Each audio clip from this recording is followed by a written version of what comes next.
Ladies and gentlemen, good afternoon and welcome. Emkay Global Financial Services takes great pleasure in hosting the Q1 FY23 results conference call for UGROCAP Limited. We have with us from the management Mr. Sachin Nath, who is Vice Chairman and Managing Director, Mr. Amit Mande, Chief Revenue Officer, Mr. Anuj Pandey, Chief Risk Officer, Mr. Amit Gupta, Chief Financial Officer, Mr. Neerav Shah, Chief Strategy Officer and Head of Investor Relations, Mr. Rishabh Garg, Chief Technology Officer, Mr. Subrata Das, Chief Innovation Officer. So, without any further delay, I would now like to hand over the floor to the management for their opening comments. Thank you, and over to you, sirs. Good evening, everyone. I'm Sachin Nath. Thank you all for joining our Q1 result presentation.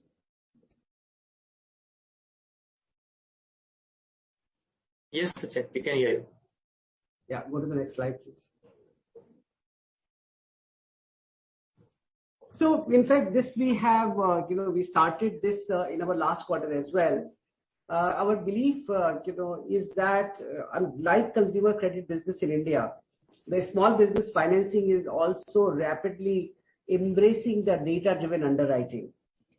Since the start of demonetization and advent of GST and creation of 3 layers of India data stack is ensuring that in over next 2 to 3 years, the entire SME credit space would move to a data-driven underwriting. The identity layer, the payment layer, and the data layer, combined with the power of multiple alternative sources of data, would move the credit to 3 different forms of credit, which we call embedded credit, flow-based credit, and buy now, pay later. And this is also massively supported by the now, which is fully implemented, the OCEN network. And once the ONDC would come, the merchant financing business would also become very, very prominent. This also we said, we have been saying this over a period of last many quarters, that there is a transformation of NBFC lending space is happening. The NBFC lending space is getting divided between, some very large capitalized owner-driven NBFCs and the larger ecosystem which has to converge to lending as a service. We have seen the last companies, across Europe, UK and US. But India is now seeing the evolution of lending as a service. What basically it means that unlike conventionally, all of you have seen that lending outside the bank through NBFC is a business of leverage versus now it is becoming business of service. On one side of the spectrum, where we specialize, is being able to find, or what we call source, filter, underwrite the customer. On the other side of the spectrum, we have the owners of the liability or the liquidity, which is banks and large financial institutions. The way we design ourselves, that while we are a principal lender, we have a highly capitalized balance sheet and we borrow on our balance sheet. But our eventual goal is being able to service the large ecosystem of small businesses in India, being able to filter them, use our data-driven underwriting and clear them through our score. And finally, the balance sheet belongs to the large banks. And that creates a very large cash, fee generating model for businesses like NBFCs or fintech, whatever you may want to call it. Over the next few slides, we'll explain that how we are evolving from a leverage business to LAS as a business. But over this Q1, we have, we have been able to prove that this is happening. We have been able to cumulatively disburse 6,000 plus crores over a period of last 4 years, of which, roughly around 2 years were lost. We have an asset under management of 3,650 crore, which is a growth of almost 700 plus crore over a period of 1 quarter. And we have an off-book AUM, which is 780 odd crore. So from a 16% of our balance sheet, which was off our books, now we have moved to 21%. We are now servicing 25,000 plus customers. We have a physical footprint of 95 plus location.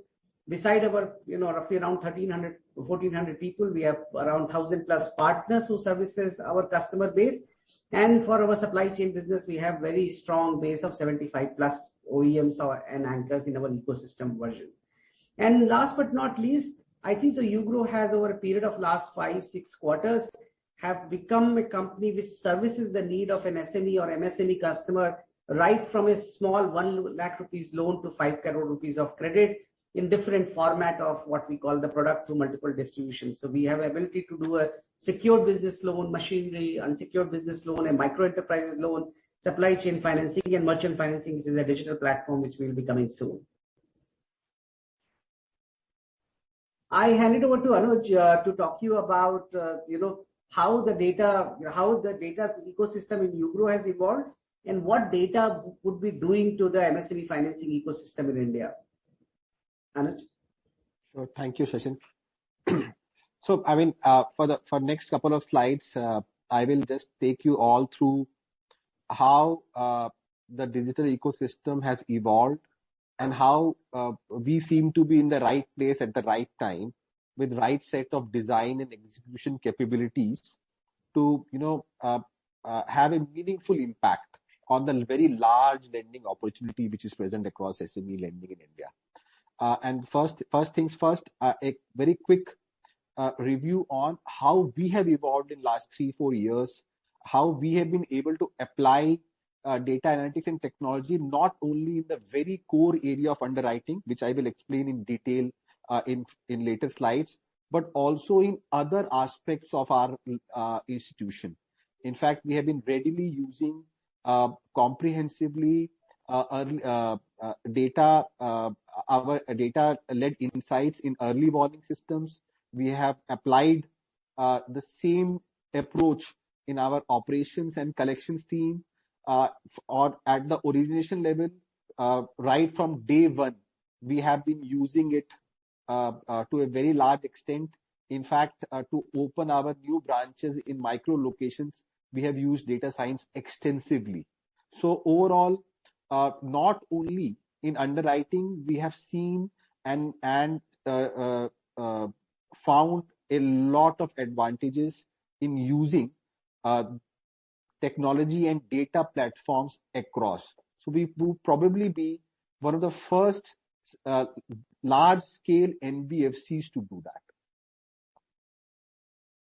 Neerav, you can move on. And at the very heart of what we have done is what we call a growth score. When we had started in January 2019 with our first loan, we were using the first version of our growth score, which was based on a simple hypothesis and design that when you look at the customer via the lens of the sector in which it operates, one is able to understand his cash flow in much better way, and hence one is able to predict the portfolio performance much better. And this got severely tested, and we passed that test successfully during both pandemic 1 and pandemic 2. Our portfolio has remained intact and is in much better shape vis-a-vis competition. And also during that impact, we learned that the banking behavior also is a very key contributor in predicting future portfolio performance for SMEs. So we launched our Growth Score 2.0 version, which made use of not only the repayment behavior analyzed through the lens of ecosystem, but also the banking behavior. And it became a very, very powerful tool. We implemented that in July of 2021. And as of March 2022, data is now sufficiently analyzed, and we can say that directionally we have found a way to template and standardize and scale an underwriting methodology for all across SMEs in India. Our ambition now is to include the GST data as well, and internally we call this Growth Score 3.0. The target is to launch it by end of third quarter in this year. And once we do that, then it becomes a real tripod and one of the most powerful tools in underwriting to SMEs. We have already, and this has been done by our own portfolio generated data has been very, very thoroughly tested statistically. We have analyzed more than 45,000 bank statements. More than 21,000 applications have been processed post our GrowScore 2.0 application. So from as far as statistical rigor is concerned, we have left no stone unturned. And we really want our GrowScore to become the benchmark as far as underwriting to SMEs is concerned. And just a little more on how the GrowScore works, and it works. The basis of that, of how what we are able to do is actually a very, very extensive library of about 25,000 plus data features, which we have been collecting methodologically since day one of launch. So for all customers, whether we approve them or we reject them, we collect last 12 months of banking data in a machine learning format and last 24 months of GST returns. And from that, the machine learning tool keeps extracting data features which can eventually be used to correlate with portfolio performance. And now a third layer of GST is planned to being added here.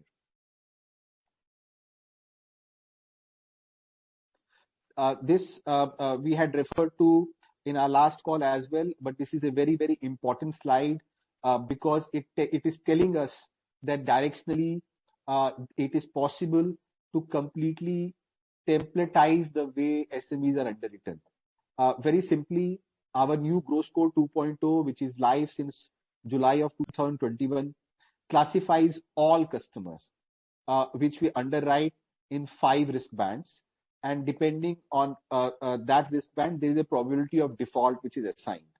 And now we are already seeing data for customers who are now more than 6 months and up to 12 months, where the risk stacking, where a GrowScore A customer, which is the least risky, versus a GrowScore E customer, which is the most risky, their performance, both on our books and both off books, where we have been tracking their performance with other financiers, is stacking up the way it should be. In the longer run, we would want it. We would want to reach a situation where physical underwriting inference and input becomes as low as possible. The underwriter's role would be to do a quality reference check and apply his mind to improve the scorecard, and the machine taking over. And in that direction, this is a very, very important step. Neerav, you can move on. And all this was made possible, if you recall, people who have been listening to our story, because we are focused on our customers via the lens of the sectors in which they operate. So when we started, the endeavor was to look at sectors which are large, where the macro and microeconomic parameters were favorable in short to medium term, and also there was enough data available to make use of. So we had done a very large exercise with CRISIL, and we had chosen 8 sectors in which our target segments were smaller SMEs, where we can give loans up to 5 crores. And these 8 sectors were healthcare, hospitality, light engineering, auto components, education, electrical equipment, chemicals and food processing. We also, during our journey about 1.5 years back, introduced a new sector which we called micro enterprises, because we realized, and industry data was telling us, that this differentiation basis sector was not really applicable if the size of the enterprise was very small. The size itself was a differentiator.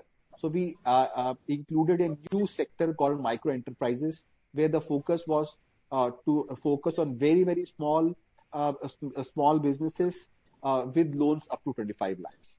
So today we are focused on these 9 sectors, 8 of our original plus 9th which came about last year. And now I'll ask Amit to take over, and he can take you through how we are designed in terms of technology, our product structure, and the financial numbers. Over to you, Amit. Hey, thank you, Anuja. And like you rightly said, this is to all. Our growth score, our proprietary growth score, we call it the magic sauce. Sometimes we call it the Coke formula, remains at the heart of everything that we do. So around this growth score is what we've really built a very robust tech platform. There was a need for a strong platform. There was a need for differentiated platforms to harness the power of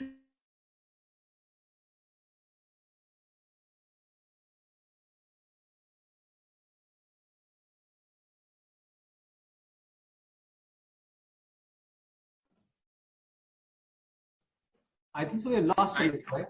Yeah. Can somebody ping it?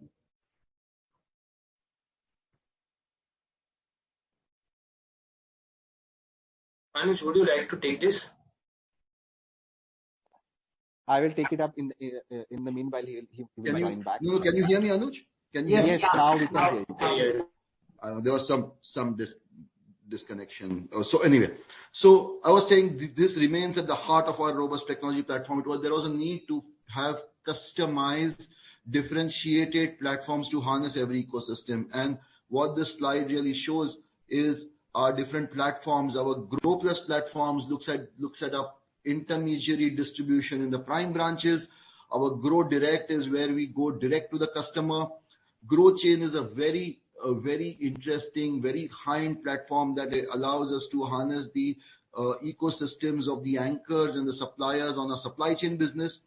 And the most important, and Mr. Nath did touch upon this, as our route to becoming a lending as a service entity, extremely important platform, our Grow Extreme, actually connects the fintechs and the NBFCs on one side, the public sector banks on the other side, making us a truly making us a truly lending as a service platform. All these really revolve around this one thing that we are very proud of, which we've done a proof of concept and has stood the test of times, is our Grow Score 2.0. With this, Nirav, can you move on? With this, we really, what are we doing is we are servicing every credit need of every MSME. So we've designed products starting from 50,000 rupees to 5 crores, products that have tenors from 30 days to around 15 years, and all kinds of needs being serviced. What really this Grow Score does is Grow Score really credit evaluates customer, and then if he is worth delivering credit to, depending upon what kind of product he wants, is the customer's price depending upon what kind of security he brings on the table. And so we are able to do multiple products like our loan against property, we do our productive asset financing, unsecured loans, supply chain, and our micro enterprise loans. All of these revolve around this one simple concept of Grow Score and supported by our platform. More importantly, on the distribution side, we are now at about 96 locations.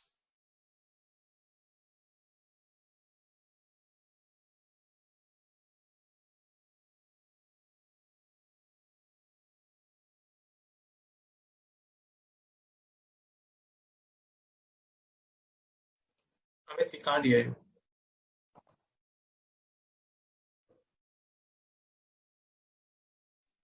We can't hear you. Amit, sorry, we can't hear you. Can you hear me now? Yeah. So I was talking that our distribution strength continues to improve quarter on quarter. We have about 96. We are now in 96 locations, more than 1,000 Grow partners.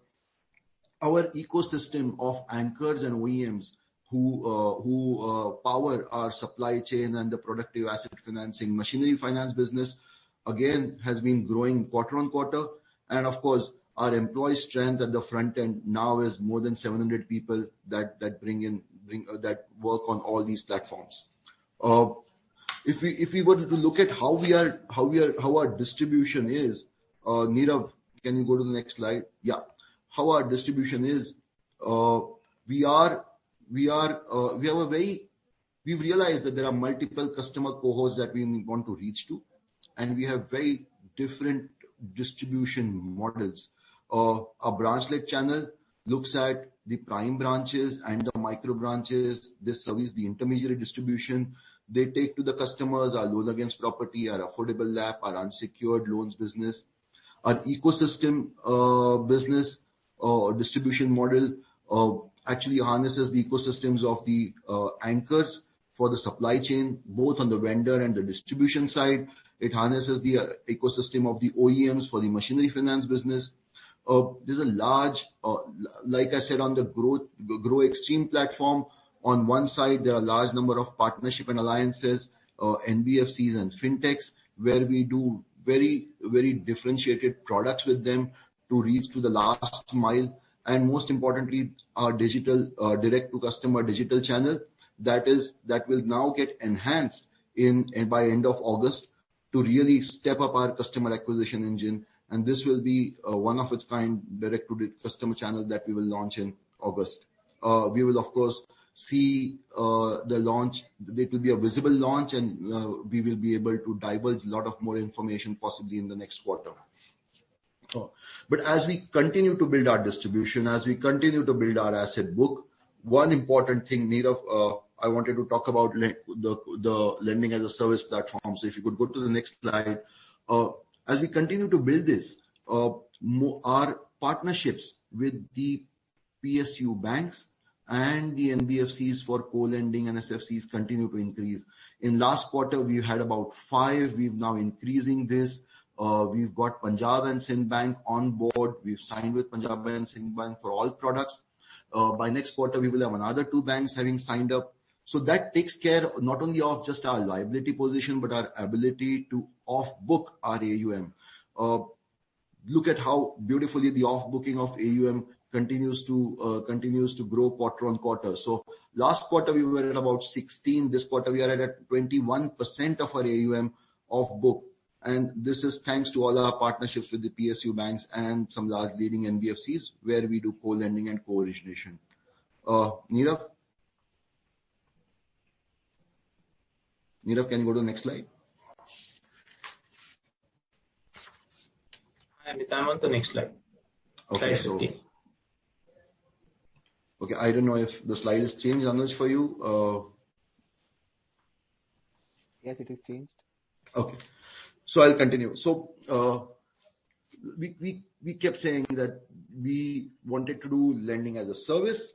We wanted to build a large. When we spoke last time after our annual results, we said that we wanted to build a 7,000 crore AUM by end of the year. And this is really where we are saying that we are absolutely on track to deliver. We had a great first quarter. Our AUM stands at about 3,656 crores. Off-book AUM is at 21%.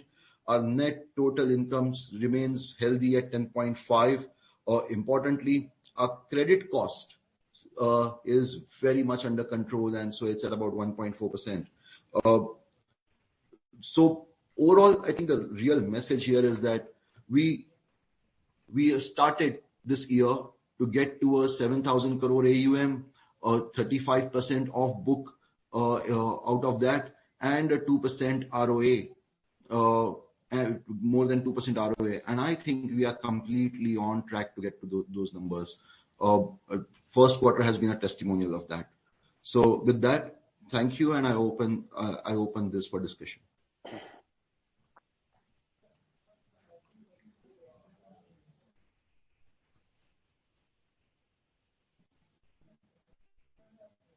Ravi, I think we should just take up the questions one by one.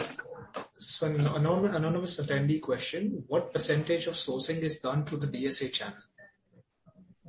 So at this point of time, 55% of our business comes from the prime branches, and in which there is also machinery finance business. So amongst our book, about 48 to 50% of our book will be generated by the intermediaries. The rest 50% is through direct and through other partnerships.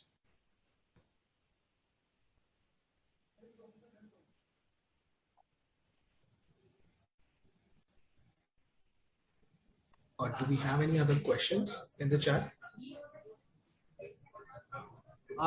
Can people ask question or they have to only do it through chat? Okay, we have a question from Mr. Chinmay Bhargava. Nirav, if you could please unmute his line.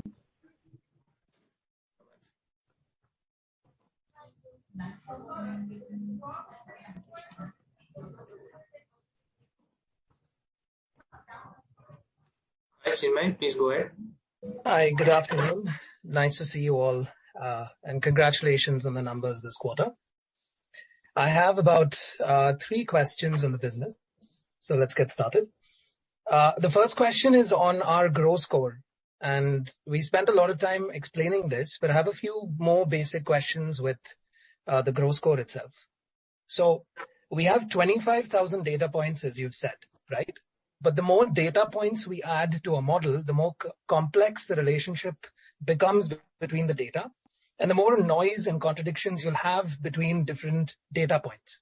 So what framework do we use to choose which data amongst that huge set to prioritize? And could you tell me if we're using like a Bayesian framework, a stochastic framework? How are we using our probability models?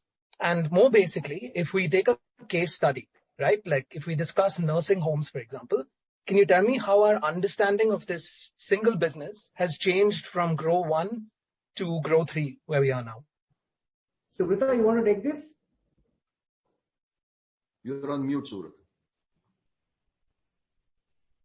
Yeah, I can take the question.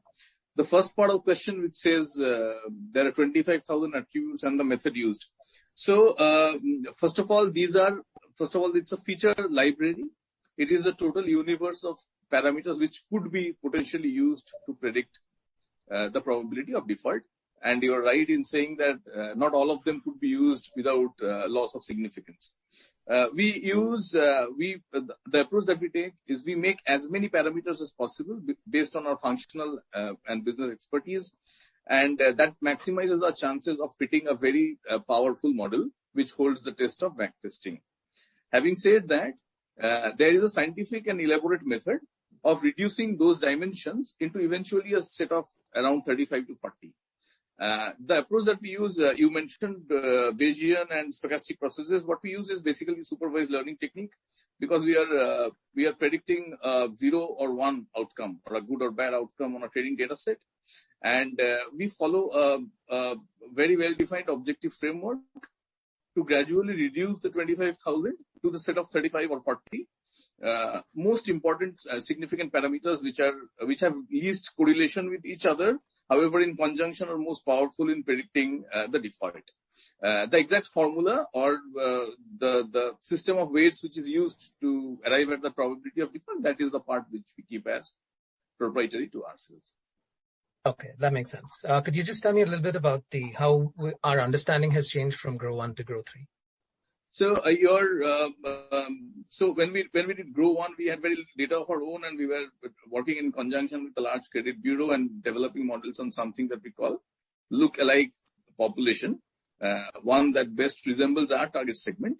However, they were not our data sets. From there, we moved on to 2.0, which is currently in vogue since July 2021, which has two major components. One, that being developed on our own incoming data, and with all in-house models, it predicts much more sharply. Second, it combines the credit bureau history of the borrowers, both the commercial entity as well as the individual co-applicants, as well as the bank statement, into one consolidated scoring model. And 3.0 is going to incorporate the GST records of the entity, and thereby it is going to be first of its kind, a very robust predictive model which captures the the intensity of business in a real time through GST, the financial discipline or the intent to pay through the bureau record, and the ability to pay through let's say the current cash situation and the credits and debits visible on the bank statement. Okay, that is how we progress to. Yeah. Two follow-ups there. So one, the recent push from the RBI to onboard the PSU banks to the account aggregators. Do you think that's a significant data point for us to improve our model? Yes. Definitely. Okay. Yes, it is. Yeah. Please go ahead. I think it just depends on how much of participation we see. in what span of time, but in a destination state where account aggregator has the participation of the entire banking sector, that it can really definitely change things. Okay. Second question. Sorry, can I just add on to that? So currently the problem is of friction. So today banking, which is one of the most important component to assess the cash flow of a customer. So what we say ability to pay come from a physical bank statement, and the conversion and the friction from physical to a data and being able to analyze that, requires multiple level of curing and intervention. But when the same data set would come from account aggregation, it's become very efficient. And second, one of the big constraints for a non-bank lender is that our ability to refresh this data on a periodic basis. So account aggregation, not just for the bank, but also GST being part of that, would allow us to fetch the same data on periodic basis and update our model and look at the not the at the point of lending what is the risk associated, but it improves our AWS model, early warning signals model. Anuj, if you want to add something to that. No, yeah, you're right. So basically today, whenever we are getting data, it is at the time of acquisition, and there is no way that we get data for monitoring purposes. Once account aggregation is fully live and all the banks are participating, and a lifetime consent framework is also established, then not only at the time of acquisition, but during the life cycle of the loan as well, we would be continuously monitoring this data, cash flow data, and that would be much more robust. So I can imagine. So it's real-time data, which allows you to understand very quickly how sensitive your models are to change. Okay. Last question on the proof of concept here. The proof of concept that we've uploaded so far is for Grow 2.0. Will we have anything out for the newer models? Like, do you expect it to be better? The newer model is expected to go live only in December 2022. So we are still it's right now in the development phase. So once we implement that, post that, we will require some time for that for some data to get set and established, and post that we will do that. But there is a framework already of whenever we launch a new model, what kind of testing we want to do in terms of back testing, and once it goes live, then at what rate we should do proof of concept. Yeah, brilliant. Just I want to add that the difference between 2 and 3, the 2 predict the default, categorize the customer in 5 bands.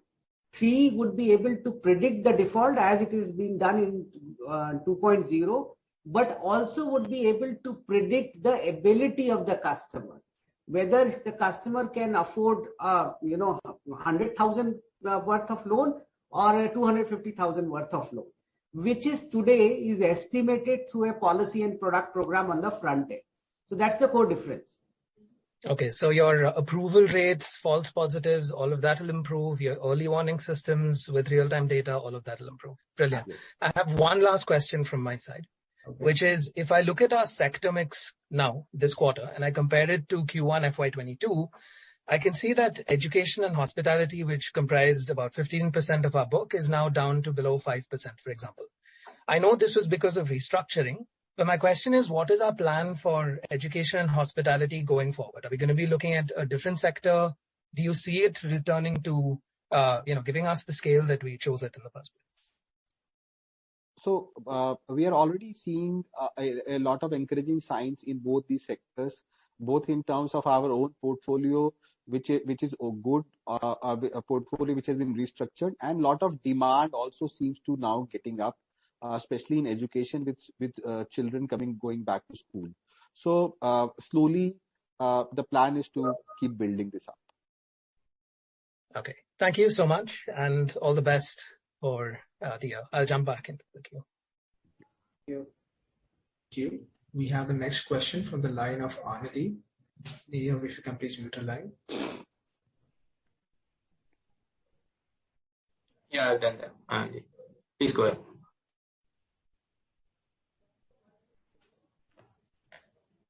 Anandi, just unmute yourself and please go ahead with the question. No questions. It was my mistake. Thank you. Right. The next question we have from the line of Samyak Shah. Hi, Samyak, please go ahead. Yeah. Hi, thanks for the opportunity. I just wanted to understand how this OCAL network is used by the company, and how is it integrated with the Grow ecosystem that you all have? Okay, I'll answer that. So OCEN is Open Credit Enablement Network. The broad concept of this network is to have data in a marketplace, which is data storage, which is driven by a protocol, which is standardized across. The first used case of OCEN in India is a platform called GEM Sahay, where we were the first lender. So the way it works is that GEM Government e-Marketplace is a marketplace. Sahay is the OCEN network over and above that, where on one side the sellers are SMEs and the buyers are PSUs. And the data of their transaction is stored in that marketplace in a format which is universal. That data we have integrated with the GEM Sahay platform. In fact, not only us now, we were the first ones, but there are many more financiers which are doing that. It accesses the moment an SME gets an order on GEM, then their previous history of that transaction and the SME's demographic is available for a financier to make use of, form business rules around that data, and do an instant approval for that case. So we are already live in that. More and more OCEN framework-based platforms will keep coming up once more and more people start adopting that. And from as far as we are concerned, our business rule engines and the API network is ready whenever a need arises to further integrate. Okay, understood. The other question is regarding the expansion model. So would it be more branch-based going forward, or would the focus be more towards digital penetration? Like any numbers on this? So in our earlier plan, we did have a large expansion plan this year on the micro piece. Now the micro branches, we do micro secured, which is a high yield secured product, and is a focus product for us. But today with 75 branches, over the next 2 quarters, we want to make it highly profitable and then focus on further expansion of micro branches. Any expansion further from here will only be on micro branches. On the prime branches where we do the intermediated business, there we don't see any large expansion plans. That's number one.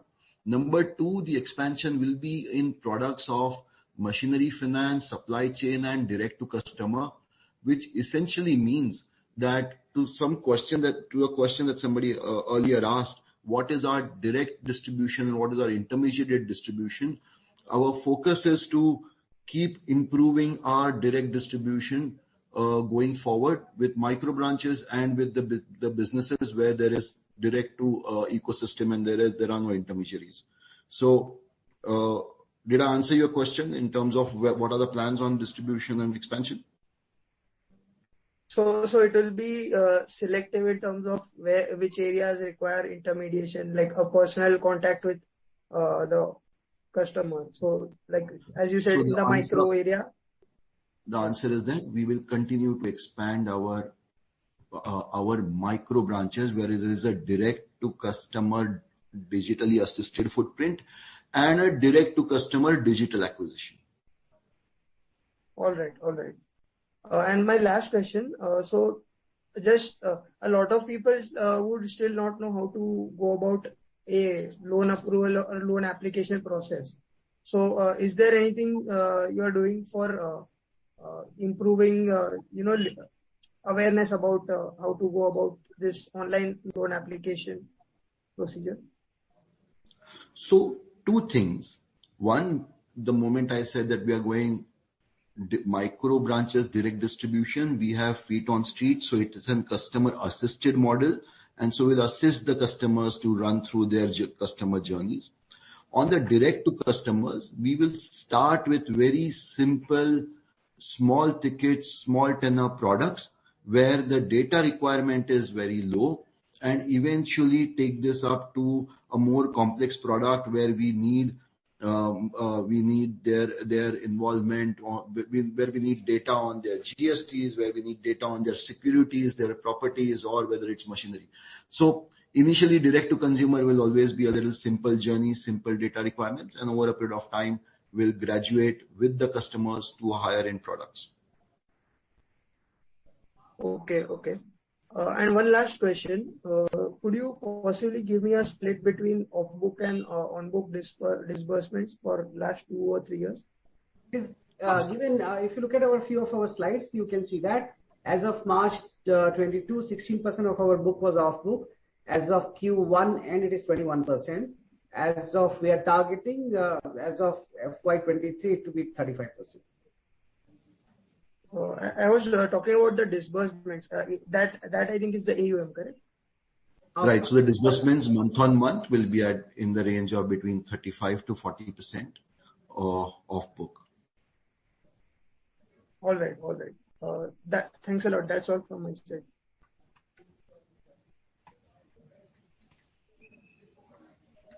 We have the next question from the line of Manish Agarwal.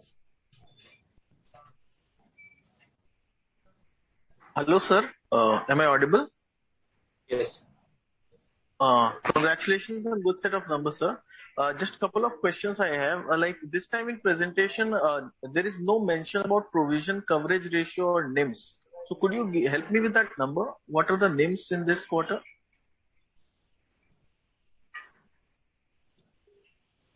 Yeah. So, Neerav can take this, but I'll just broadly, I think so, some of the conventional metrics which are applied to NBFC, gradually, we are saying is not relevant to us. Because a net interest margin, which is a function of our blended portfolio yield minus cost of borrowing, is actually not relevant for us, as not a right barometer to judge us, because we may have a higher cost of borrowing vis-a-vis, some of the large rated NBFC, but our, liability come from co-lending or off balance sheeting, because that may be at much lower rate. So our gross income component is our interest income plus the fee income which comes from off balance sheet minus our cost of capital. And that's why, broadly it has not been given, but just to give you a sense, our portfolio yield is around 16.5, our cost of borrowing is 10.5. Neerav, if I'm correct, unless you can clarify. No, I think Sachin, you're right. Absolutely. In fact, that is represented by the net total income that is being given in the Sachin. What you said is really as a percentage represented in the results as well, which is 10.5% for the quarter. Yeah. Okay. So that is net total income. Is it the NIMs as well? 10.5%. So Manish, this includes the income from co-lending. So the way the net total income has been calculated is total income minus the interest expense, right? Okay. So that's how it is. Yeah. Okay. And so what is the provision coverage ratio? What could around? So on the total book, total provisions are about 1.7%. On stage 3, the provision coverage is around 28%. 28%. Yes. Okay. And so just one thing I just need to qualify. I heard somewhere that the company is making some kind of fund for the employees where they would be buying the shares from the market. Is it the right information, or is it just like news? No, it's right information, sir. So I think so. If you look at our exchange disclosure in our result present board meeting, our board has approved a fresh ESOP scheme. This ESOP scheme is only for purchase of shares through secondary market. As you know, as per SEBI regulation, we can do that up to 5%. In a particular year, we can do up to 2% of the total market capitalization.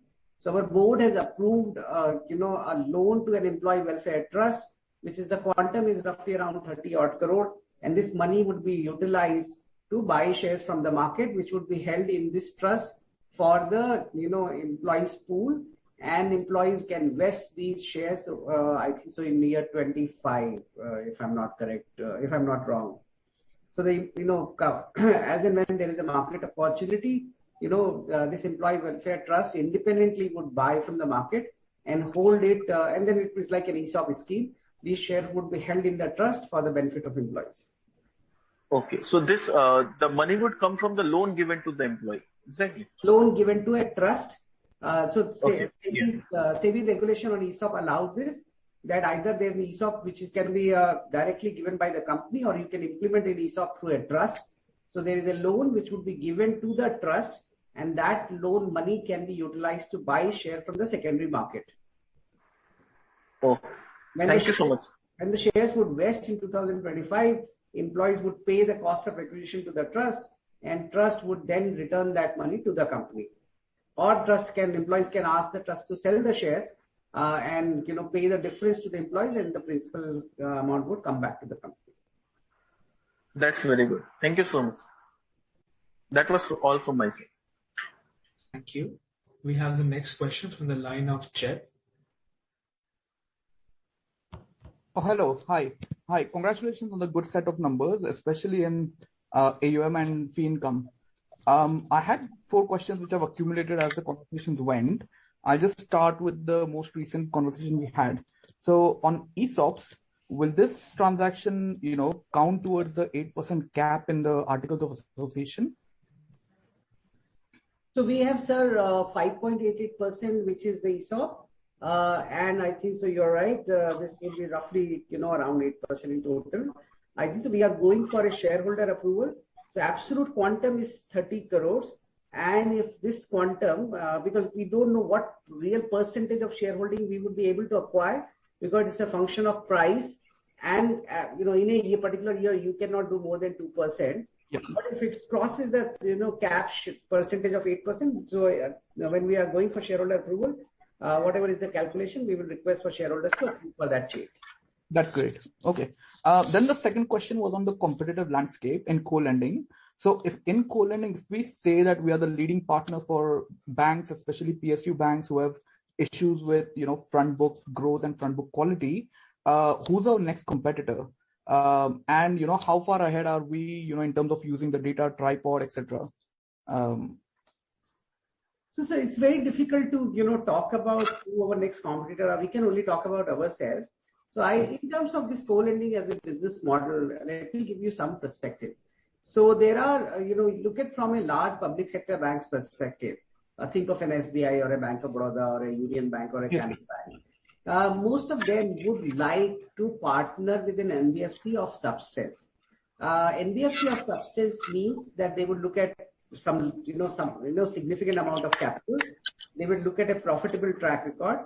They would look at a healthy portfolio quality, and some vintage, and then they would like to partner. So this is what banks want.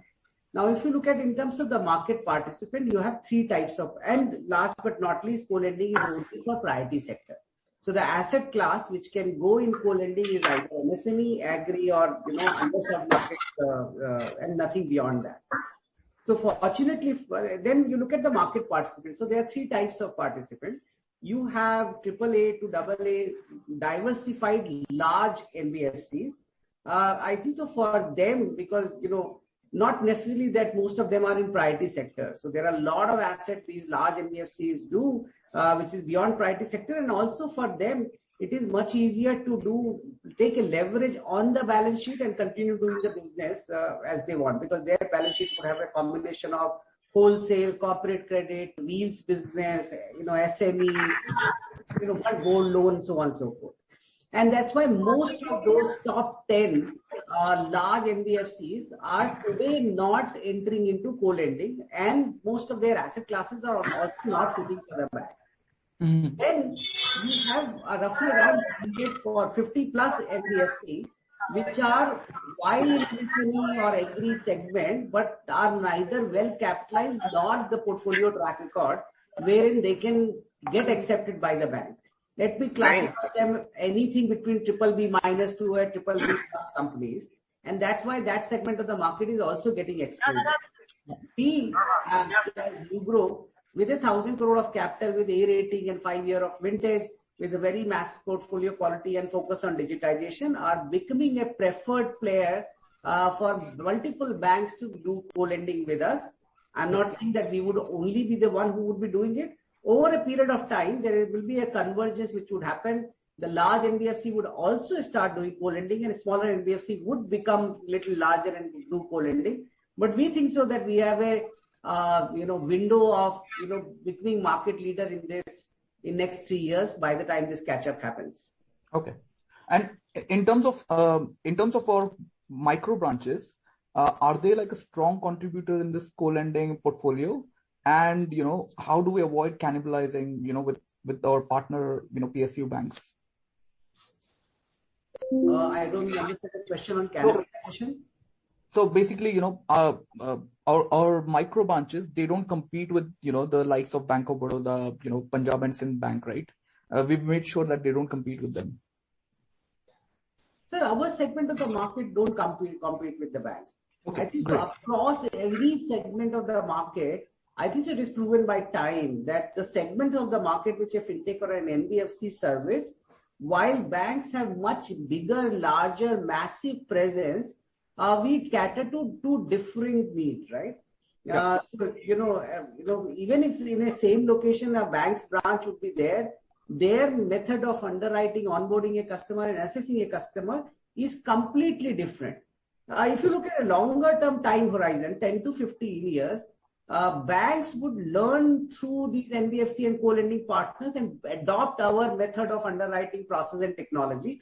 But they have many other priorities also, right? So that's why their adoption of this on their own would be slower. So I don't think so there is any cannibalization.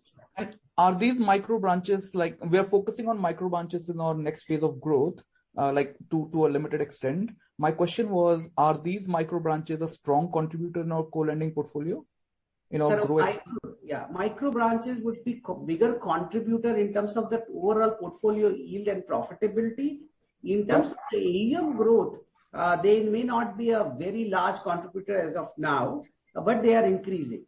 All our banking partners are accepting our micro enterprises credit policy as a product for co-lending. And gradually, as the funnel would increase, that would also start going into the co-origination lending. Amish, you want to add something to that? No, absolutely, Sachin. To answer the question, the micro secured product that we have is a great high yield product. It's behaving extremely well. And so at this point of time, it also makes sense to keep some high yield secured business on our books. And so it will continue to be on books for a while. And at the same point of time, like Mr. Nath said, we have already started doing micro secured co-lending in a couple of banks, and it will continue to slowly move into the co-lending story. And a follow-up on that is are we applying stringent collateral checks on this micro secured business? Absolutely. So there's a clear policy on what we accept as a collateral, and these are very much in lines with what are acceptable by the banks. And so that is essential reason, Chet, why even this product is today acceptable in a large PSU bank because of these. Great. Yes, I got my answer. If SBI and Bank of Baroda are comfortable taking it, yes. So it needs to be one of the list of 10 items. Great. Last question was on the QIP or the our leverage ratio basically. So right now we are at a debt to equity of 2.3. Obviously with co-lending it's not going to rise fast, but as and when we reach 3 to 4, we would need to raise funds to expand. Considering that the stock price, is a function of people, volume as well, we may need to do a, QIP near book value. Is this something we've considered? And have we considered options? I don't need to know the options, but have we considered our options, 6 months, 9 months down the line? Absolutely. So I was writing a question from Tushar. I don't know if the same person is speaking or not. I was just writing answer to him. So first and foremost, regulatory, we are allowed to do up to 6 times of leverage. But as a company, in our initial first 5-7 years, we have said that we would lever ourselves only up to 3.5 or 3.8 times. Great. But that's also a tool available to us. Number two, we have other tool, which is co-lending. We have targeted 35% of our balance sheet to go in co-lending, but depending upon market condition, we can push pedal and increase that 35 to 45%, and our leverage would remain the same what we are targeting. Yeah. Third, I think so that our peer set, currently the public market is very muted when it comes to the lending. No fault of ours. The public market is muted because majority of the public market investors are worried about COVID and its impact on the balance sheets of banks and NBFC, and what is the adjusted book value, and that's why they are not being able to ascribe a price, and that is that is muting the interest in the lending as a segment of the market. Now we are completely out of that. We have no correlation because pre-pandemic, post-pandemic, we have demonstrated portfolio quality. But once you are in a mix, you are in a mix and you can't go beyond that. But our view is that as we continue to improve and show our growth, there are intelligent set of investors who would come dedicated for us, and that should improve our both price and also liquidity. Having said that, our source of capital is not necessarily only public market. Our source of capital is multiple. In a listed company, we raised roughly around 950 crore of capital, not going to the public market, but from 4 large private equity investors. So source of capital today is available from private equity, DFIs, big family offices, and multiple others who will compare or who are comparing us to the private market transactions. Yeah. There are multiple NBFCs or fintech who are raising equity capital anything from 3 times price to book value to 7 or 8 times price to book value. And while you get benchmarked to your listed price, but I think so that's the fair value where we should be, and hopefully some of the private investors would look at it from that eye and angle. Okay, sounds good. So I think it's fair to say that my calculations that 6 to 9 months is that can probably be considered that they were too short. The assumption was too short. So we can still sustain quite a few more months or few more quarters. We can sustain a full year. We can sustain even beyond if we want to. Sounds good. That's all from my side. Thank you. Thank you. Thank you. We have the next question from Mr. Atul Prakash.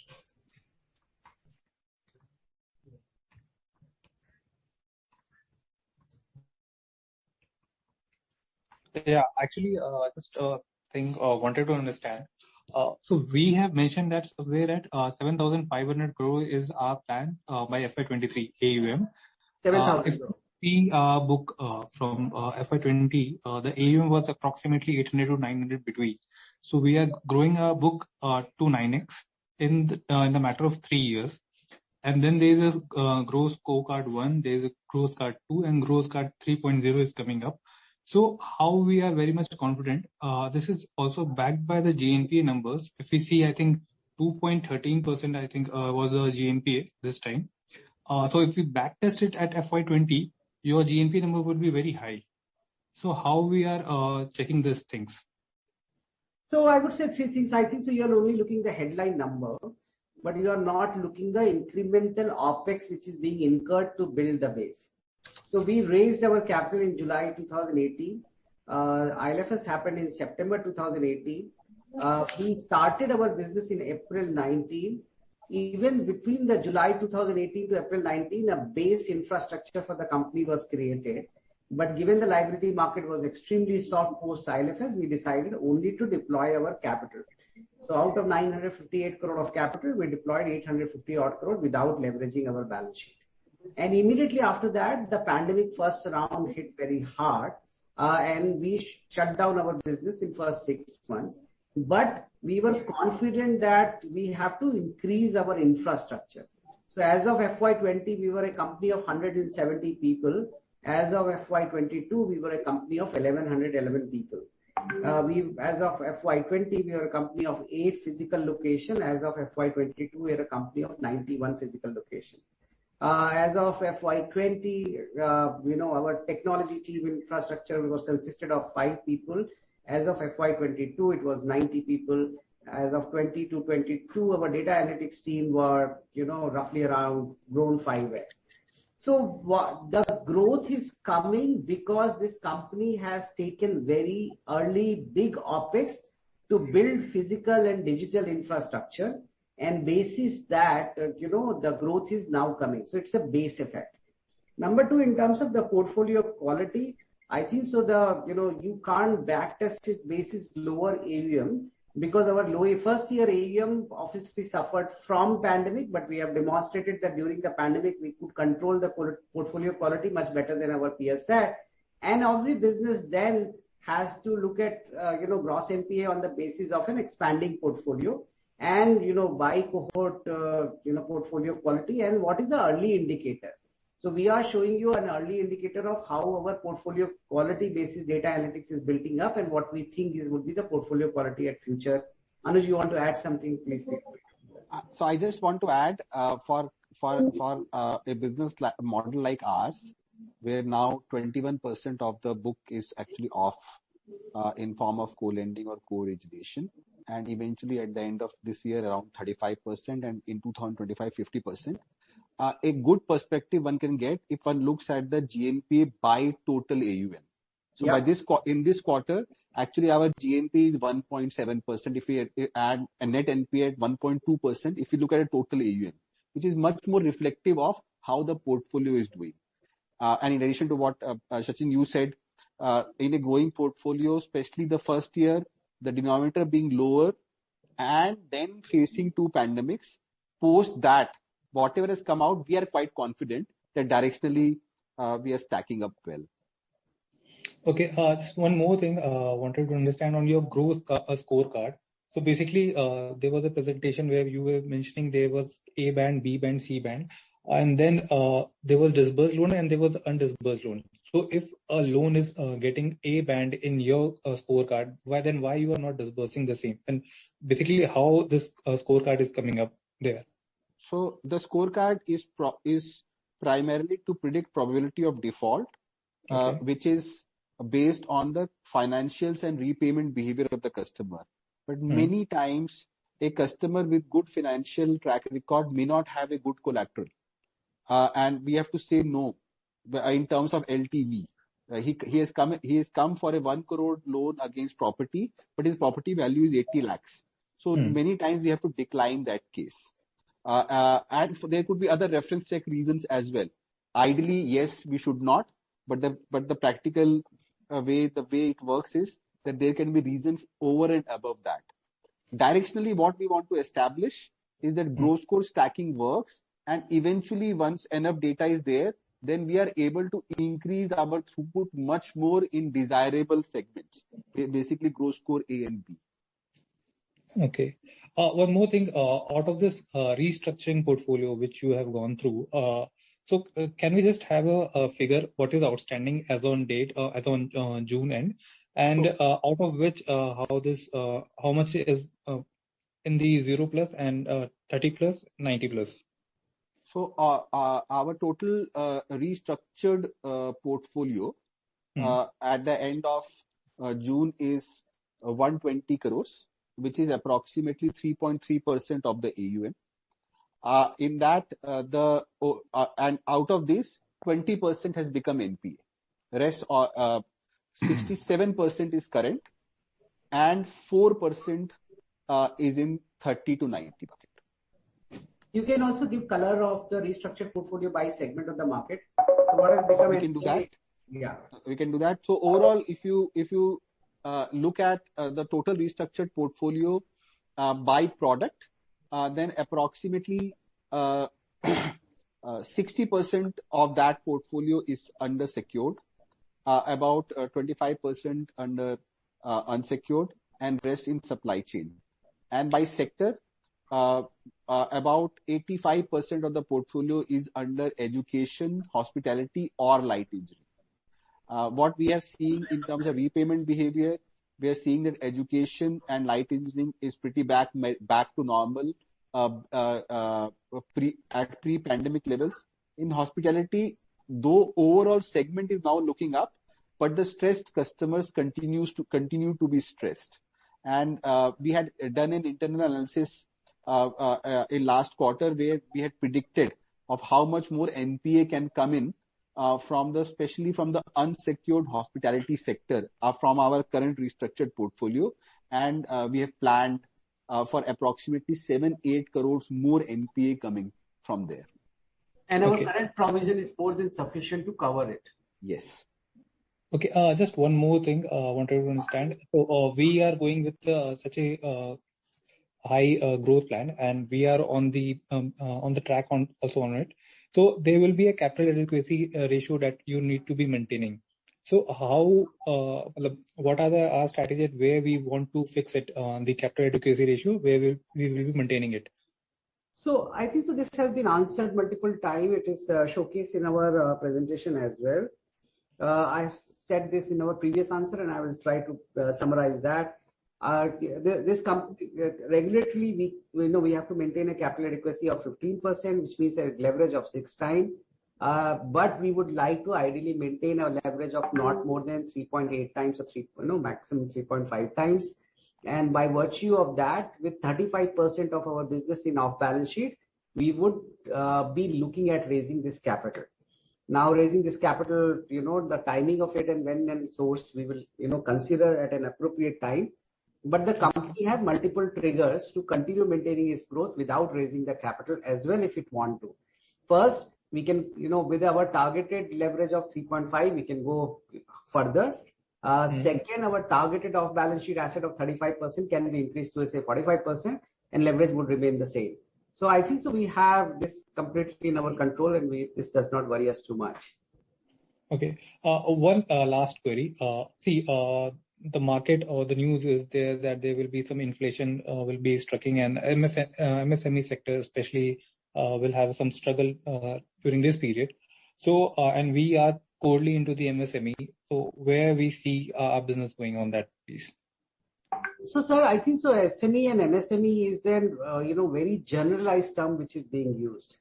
I think so. MSME and MSME should be looked by the segment of the market in which one operates.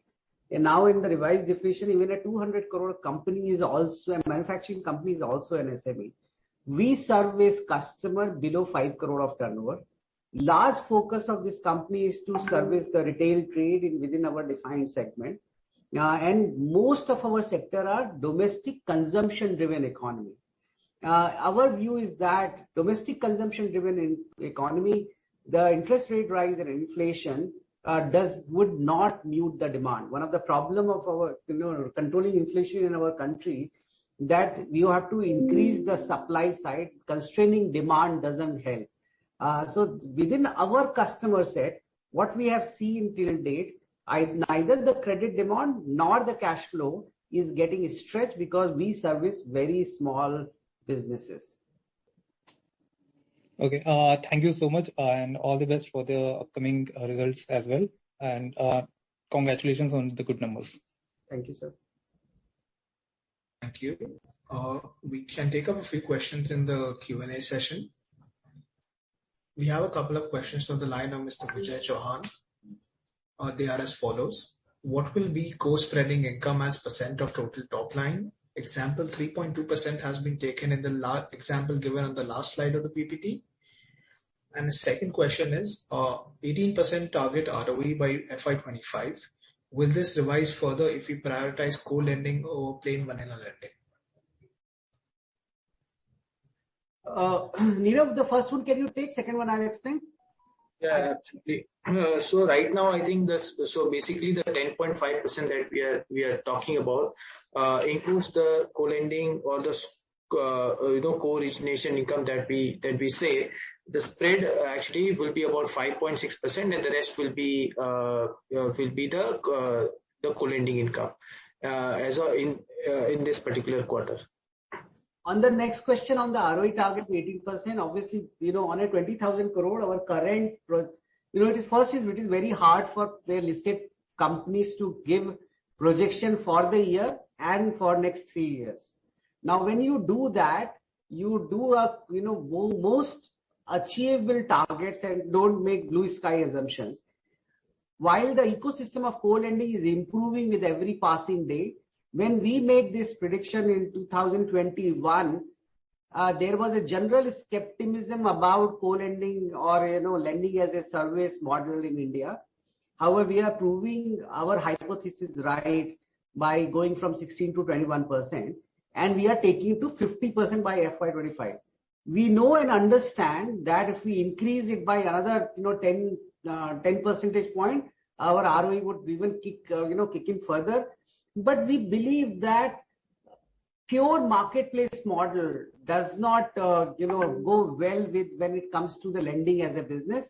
All our banks and partners who are on the liability side want to see us as a principal lending partner.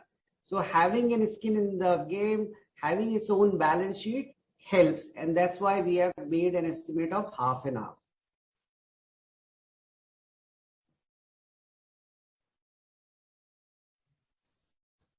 Thank you. The next question is from the line of Mr. Manan Modi. With the transformation of Ugro to lending as a service model, do you see the partnerships and alliances piece going down? Answer is no. Actually, our aspiration is that we create a bridge. So on one side, and partnership and alliance is one of our channels. It's a very good question. On one side, we have a large ecosystem of small fintech, small NBFCs who otherwise can't get access to a large bank. So today, on one side, we are doing co-lending with them. On the other side, our originated asset, we are doing co-lending with banks. Our constant endeavor is through our experience, our Grow Extreme platform, and our ability, we will like to bring some of our large banks to become a direct co-lender to some of our partners, wherein we work as a bridge of providing technology, some form of credit enhancement and service that. So actually, once one of the such banks become a partner for our larger ecosystem, we think that over a period of time, our P&A partners would benefit from the co-lenders which we are bringing on our platform.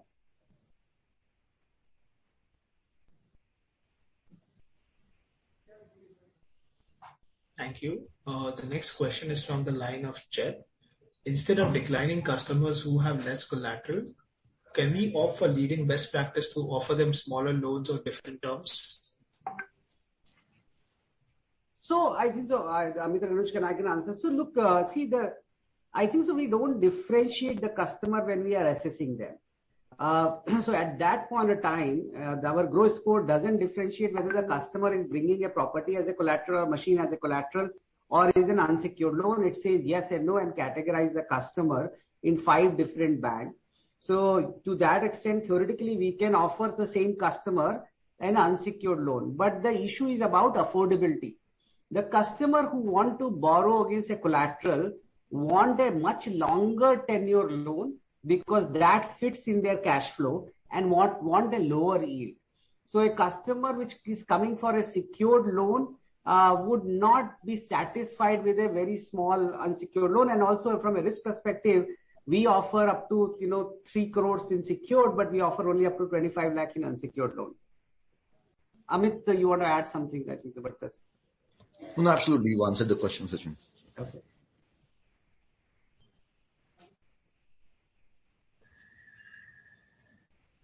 Thank you. The next question is, how many micro branches do we plan to open this year? How is the performance of the branches launched last year in terms of productivity and payback period? Okay, I'll take this question. So we opened about 70 odd branches in Q3 and Q4. As per our projections, we have a 12-month break-even plan for each of these branches. By end of this quarter, the first set of branches have broken even. We will see all these branches at a break-even and delivering high profitability by December. Once proven, so while the first few branches have proven that they can be profitable in the first 12 months of launching, and so once proven, I think we will look at the next stage of expansion. We depending upon how these branches behave and how early they break even, we will look at anywhere between 25 to 50 branches in this by this year end, possibly in quarter 4. And overall, I think so for 2025 plan, in our identified 5 states, Telangana, Tamil Nadu, Karnataka, Rajasthan and Gujarat, we have done massive data analytics of roughly around 3,000 plus pin code, and this is a cluster approach, and we believe that there are 280 clusters in these 5 states where we would eventually like to be present purely from opportunity and credit quality perspective.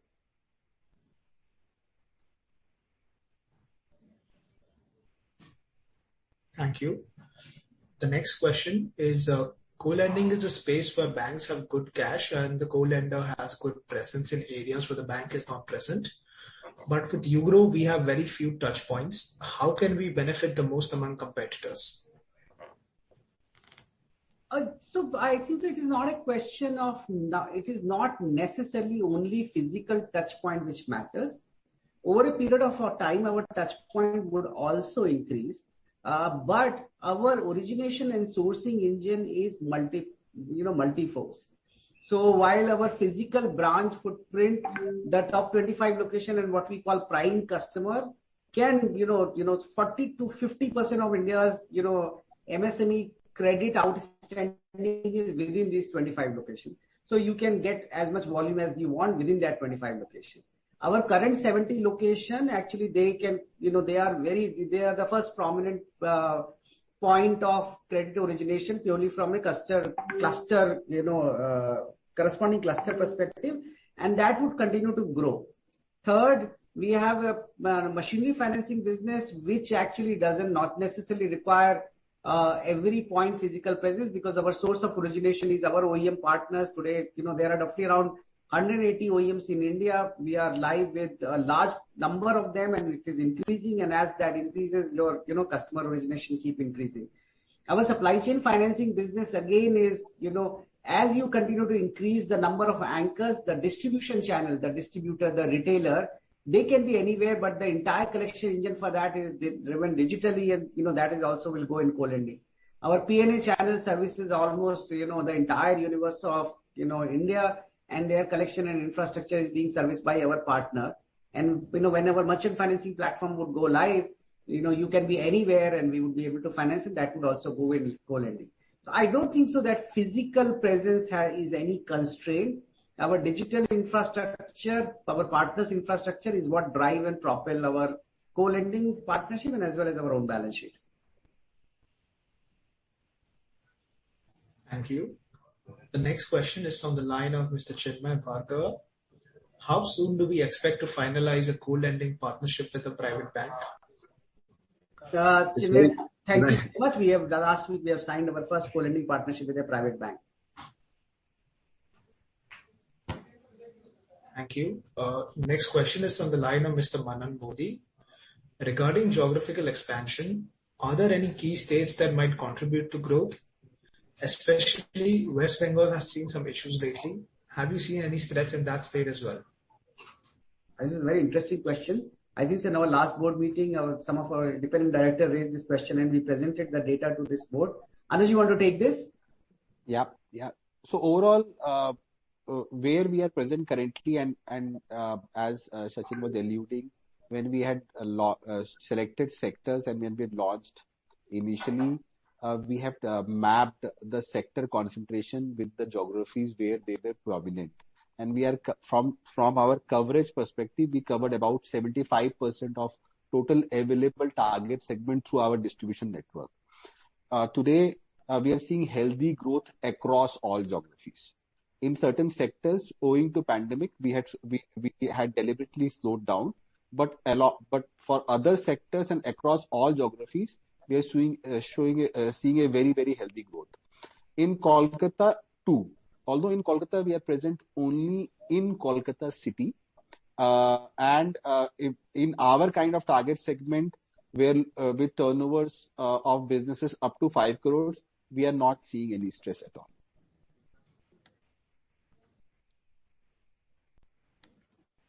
Thank you.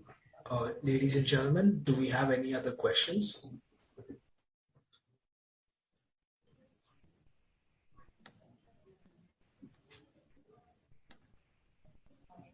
I think that's it. Thank you. As there are no further questions from the participants, I would like to hand the conference over to Mr. Sachin Nath for any closing comments. Yeah. Thank you so much.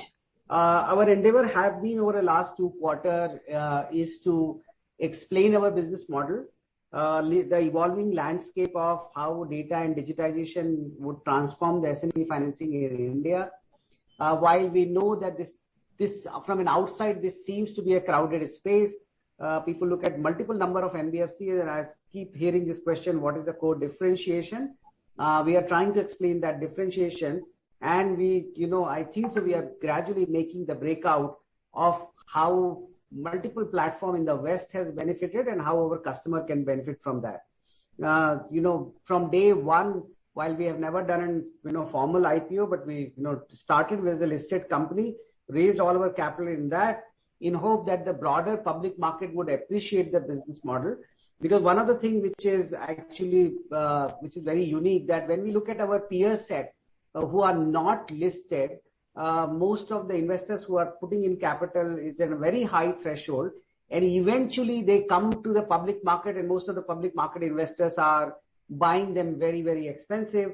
Versus we think that we showcase an opportunity to public market investor to benefit like a private equity investor of benefiting from our growth, quality of business, and huge infrastructure, both digital, technological, and also people infrastructure which we have built. Please feel free to ask any question. If you have, Nirav is here to support, and we will see you next quarter very soon. Thank you. Thank you, sir, and the entire team for patiently answering all the queries. I would also like to thank the participants for making this an interactive session. Thank you for joining us, and you may now disconnect your lines. Thank you. Thank you.